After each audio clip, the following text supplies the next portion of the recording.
नमस्कार, स्वागत है आपका हमारे चैनल पर। महाराष्ट्र के विधान भवन में होने वाले फ्लोर टेस्ट से पहले उद्धव सरकार में बड़ी फूट पड़ गई है। आपको बता दें कि आज उद्धव ठाकरे सरकार की कैबिनेट मीटिंग होने वाली है और इस बैठक में शिवसेना की तरफ से औरंगाबाद का नाम संभाजी नगर रखने का रखा जाएगा प्रस्ताव, जिसका विरोध करेंगी एनसीपी और कांग्रेस, क्योंकि इसका आज तक विरोध करती आई है एनसीपी और कांग्रेस, और यही बड़ा कारण है आज एमवीए सरकार में बड़ी फूट का। आपको बता दें कि इस कैबिनेट बैठक को लेकर लगातार आ रही हैं दो बड़ी खबरें कि जहां एक तरफ उद्धव ठाकरे की जो पार्टी है यानी कि शिवसेना रखेगी औरंगाबाद का नाम बदलने का प्रस्ताव, तो वहीं दूसरी तरफ इस बैठक के बाद सीएम उद्धव ठाकरे दे सकते हैं इस्तीफा। आपको बता दें कि जहां एक तरफ महाविकास अघाड़ी सरकार को लेकर लगातार उठ रही है ये बातें कि अब एमवीए सरकार का होने वाला है महाराष्ट्र में विघटन,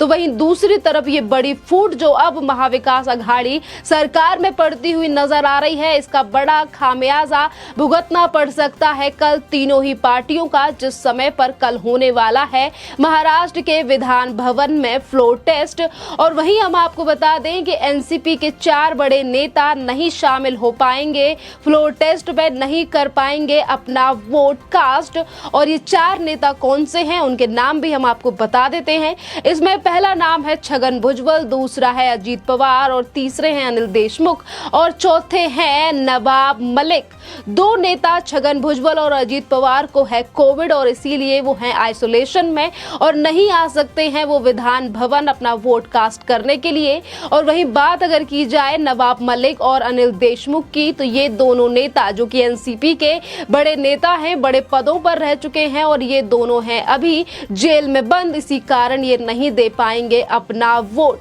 कल जिस तरीके से महाविकास अघाड़ी सरकार को लेकर पहले ही राज्य के राज्यपाल भगत सिंह कोश्यारी कह चुके हैं कि कल 11 बजे से 5 बजे से पहले होना चाहिए फ्लोर टेस्ट, तो वहीं दूसरी तरफ एमवीए में ये बड़ी फूट। तो इसी को लेकर हम आपको बता दें कि जहां कैबिनेट बैठक को लेकर ये खबरें सामने आ रही हैं कि आज शिवसेना जो है वो औरंगाबाद का नाम बदलकर अब संभाजी नगर रखने का प्रस्ताव लेकर सामने आएगी। तो इसी पर लोगों का कहना है कि जाते जाते हिंदुत्व का कार्ड खेलने की कोशिश कर रहे हैं सीएम उद्धव ठाकरे कि कल को अगर किसी और की यानी कि भारतीय जनता पार्टी की सरकार बनती है तो वो ये कहेंगे कि हम तो अच्छी तरीके से काम कर रहे थे और हिंदुत्व के लिए भी किया है काफी ज्यादा काम, और इसीलिए औरंगाबाद का भी बदला गया नाम और रखा गया संभाजी नगर। क्योंकि अगर हम इस पूरे प्रकरण पर भी बात करें कि अभी तक चाहे फिर हम 6 जून की बात करें या फिर बात करें 2021 या फिर इससे पहले भी जब बीजेपी और शिवसेना की थी सरकार अलायंस में, तब से ही लगातार ये मांग उठ रही थी कि औरंगाबाद का नाम बदलकर संभाजी नगर रख देना चाहिए। और इसी बात को कहा गया था 2021 में भी इन चीजों को दोहराया गया था शिवसेना की तरफ से, जिसका विरोध किया था कांग्रेस के प्रदेश अध्यक्ष बाला साहब थोराट की तरफ से, जो कि कांग्रेस के प्रदेश अध्यक्ष हैं। और उन्होंने इन चीजों का जिक्र किया था कि आज अगर शिवसेना इन मांगों को उठा रही है तो ये जो मिनिमम प्रोग्राम है उसमें नहीं थे, यानी कि मिनिमम प्रोग्राम यानी कि वो सारी लिस्ट है, वो तमाम चीजें जिन चीजों के आधार पर बनाई गई थी इन तीनों पार्टियों की सरकार, और उन्हीं चीजों का जिक्र किया गया एनसीपी और कांग्रेस की तरफ से। क्योंकि कांग्रेस हो या एनसीपी या फिर हो एआईएम यानी कि असदुद्दीन ओवैसी की पार्टी, ये तीनों ही पार्टियां इस फेवर में नहीं थी, इन चीजों के सपोर्ट में नहीं थी कि औरंगाबाद का नाम बदलकर रखा जाए संभाजी नगर। तो वहीं शिवसेना और बीजेपी हमेशा से ही रही है इस पक्ष में और इसीलिए इस तरीके के कार्ड खेले जा रहे हैं आज सीएम उद्धव ठाकरे की तरफ से। क्योंकि एक तरफ जो सरकार है वो पूरी तरीके से अब गिरने की कगार पर है और वहीं दूसरी तरफ ये जो फूट निकलकर सामने आ रही है। तो इसी के बीच हम आपको ये भी बता दें कि अभी तक जो एमवीए सरकार की सहयोगी पार्टी रही है प्रहार पार्टी, उन्होंने भी अपना समर्थन लेने की बात कर दी और कल कहा गया था कि अविश्वास प्रस्ताव पेश करेंगे वो एमवीए सरकार के सामने। और इसी के साथ 7 और निर्दलीय विधायकों ने अपना समर्थन लेने की बात कही है एमवीए सरकार से। जिस तरीके से एमवीए सरकार के जो विधायक हैं यानी कि जिन तमाम 152 से 153 जो विधायक थे जिनको मिलाकर ये सरकार 2019 में बनी थी, उसमें से तमाम 39 तो शिवसेना के विधायक हैं और इसी के साथ निर्दलीय निर्दलीय, एनसीपी और कांग्रेस के तमाम जो विधायक हैं आज वो एकनाथ शिंदे के पाले में हैं, जिसके लिए वो कह रहे हैं कि उनके पास 50 से भी ज्यादा विधायक हैं। तो वहीं दूसरी तरफ किस तरीके से जो और तमाम विधायक हैं वो भी समर्थन लेने की कर रहे हैं, एमवीए सरकार से अपने समर्थन को लेने की बात कर रहे हैं, जिसमें निर्दलियों के साथ साथ शामिल है प्रहार पार्टी, जिन्होंने समर्थन दिया था 2019 में और जिनके बलबूते पर बन पाई थी ये सरकार। आपको बता दें कि अगर समीकरणों की बात की जाए तो समीकरण जो है अब वो काफी ज्यादा बिगड़े हुए दिखाई दे रहे हैं। कर फ्लोर टेस्ट से पहले ही अब एमवीए सरकार के, जहां लगातार एमवीए सरकार की तरफ से कोशिश की जा रही है अपने नेताओं को मनाने की, तो वहीं अब नेता बिल्कुल भी मानते हुए नजर नहीं आ रहे हैं। वो तमाम बागी विधायक जो कि अब दूर हो चुके हैं उद्धव ठाकरे से। आपको बता दें कि अगर ये फ्लोर टेस्ट कल होता है तो आखिरकार समीकरण किस तरीके से बनेंगे इसमें और क्या हो सकता है कल फ्लोर टेस्ट में, जो कि कल 11 बजे से लेकर 5 बजे से पहले होगा, वो भी विधानसभा भवन में। और इन चीजों का जिक्र और पहले ही कह चुके हैं राज्यपाल भगत सिंह कोश्यारी, जहां एकनाथ शिंदे ने भी कह दिया है कि हाँ वो फ्लोर टेस्ट में शामिल होंगे और वहीं बीजेपी ने भी फ्लोर टेस्ट में शामिल होने की कर ली है तैयारी। आपको बता दें कि भारतीय जनता पार्टी के पास अपने 106 विधायक हैं और उसी के साथ जो तमाम और निर्दलीय विधायक हैं उनका भी समर्थन भारतीय जनता पार्टी को हासिल है और 116 विधायक हैं भारतीय जनता पार्टी के पास। और अब बताते हैं हम आपको समीकरण कि अगर कल ये टेस्ट होता है और अगर शिंदे गुट के 39 विधायकों को फ्लोर टेस्ट में शामिल नहीं होने दिया जाता है महाविकास अघाड़ी सरकार की तरफ से, तो 4 महाविकास अघाड़ी के शामिल नहीं होते। 4 वो नेता की बात यहाँ पर की गई है, जो 4 नेता अभी 2 को कोविड है और 2 जेल में है, 39 वो और 4 ये आप लगा सकते हैं कि 43 विधायक ये हो चुके हैं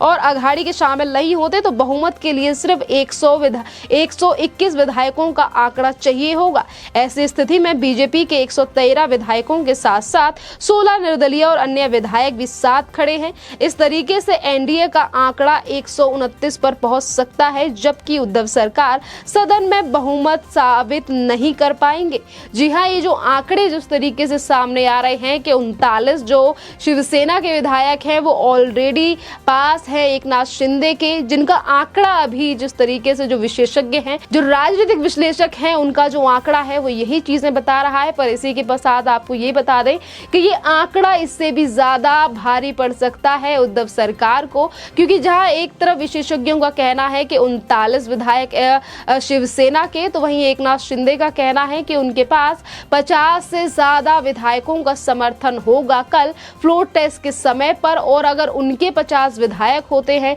और वहीं 4 वैसे भी नहीं आ रहे हैं और एमवीए सरकार से 7 और विधायक हैं वो भी अपना समर्थन वापस मांग रहे हैं, प्रहार पार्टी के जितने भी थोड़े बहुत विधायक थे वो भी अपना समर्थन वापस मांग रहे हैं, यानी कि आज उद्धव ठाकरे सरकार से सभी जो निर्दलीय पार्टी थी या फिर जो छोटे मोटे गुट थे जिन्होंने समर्थन 2019 में दिया था, आज वही पार्टियां दूर जा रही हैं उद्धव ठाकरे से। तो इन कड़ी में ये कहना बेहद सही होगा कि अब बहुमत साबित करना उद्धव ठाकरे के लिए होने वाला है काफी ज्यादा कठिन, और इसी के लिए उनकी तरफ से कोशिश की गई कई बार अपने बागी विधायकों को मनाने की। और आपको बता दें कि हफ्ते में 2 बार अपने विधायकों को मनाने की कोशिश की गई उद्धव ठाकरे की तरफ से और आज वो माने नहीं है। और यही बड़ा कारण है कि लगातार अब यही खबरें सामने आ रही हैं कि जब विधायक ही नहीं होंगे उद्धव ठाकरे सरकार के पास, शिवसेना के पास फ्लोर टेस्ट में, तो अब वो मुख्यमंत्री के पद से उन्हें कभी ना कभी तो हटना है। और इसीलिए वो पहले ही एक तरफ औरंगाबाद का नाम बदलकर संभाजी नगर करने की बात कर रहे हैं, तो वहीं दूसरी तरफ इस्तीफे की बात भी अब जो सुगबुगाहट है वो भी सामने आ रही है कि आज इस्तीफा दे सकते हैं सीएम उद्धव ठाकरे। इस्तीफे की बात पहले भी कई बार सामने आ चुकी है, पर हमेशा ही एनसीपी सुप्रीमो शरद पवार ने उन्हें रुक जाने के लिए कहा और उनकी बात मानते हुए ही उद्धव ठाकरे ने आज तक इस्तीफा नहीं दिया, जैसा कि सूत्रों के हवालों से बार बार पर खबर सामने आई। पर अब देखना अहम ये होगा क्या उद्धव ठाकरे आज इस्तीफा देंगे या फिर कल फ्लोर टेस्ट में हार जाने के बाद बाद सरकार गिरेगी और उसके बाद सरकार जो है फिर इस्तीफा देंगे उद्धव ठाकरे। इसी के साथ ये चीज भी सामने आ रही है कि जब भावुक अपील की सीएम उद्धव ठाकरे ने अपने बागी विधायकों से, तो उस पर भी करारा जवाब दिया गया था एकनाथ शिंदे की तरफ से। आपको बता दें कि उद्धव की भावुक अपील पर बागी विधायक नेता एकनाथ शिंदे का कोई असर नहीं हुआ था। उन्होंने ट्वीट करके कहा था कि एक बार आपके बेटे और प्रवक्ता बाला साहेब के शिव सैनिकों को भैंस, गंदगी, कुत्ते और लाश बुलाते हैं और उनके पिता का नाम लेते हैं, और दूसरी तरफ हिंदू विरोधी मां विकास अघाड़ी सरकार को बचाने के लिए एकजुट होने की अपील कर रहे हैं। इसी बीच उद्धव ठाकरे ने भी कैबिनेट की बैठक बुलाई और उद्धव ठाकरे ने इस्तीफे देने की बात को मना कर दिया था। पर अब जिस तरीके से बयानबाजी देखी जा रही है, फूट देखी जा रही है एमवीए सरकार में, ये दर्शाता है कि अब इस्तीफा या फ्लोर टेस्ट, इन दोनों के अलावा अब कोई भी तीसरा रास्ता नहीं रह गया है सीएम उद्धव ठाकरे के पास। देखना अहम ये होगा कि जो कैबिनेट की मीटिंग होने वाली है, इसके बाद क्या नई चीजें आती हैं हमारे सामने। तब तक बने रहिए आप हमारे चैनल पर, और इस टॉपिक को लेकर आपका क्या कहना है उसको लेकर भी आप जरूर कमेंट करिए। धन्यवाद।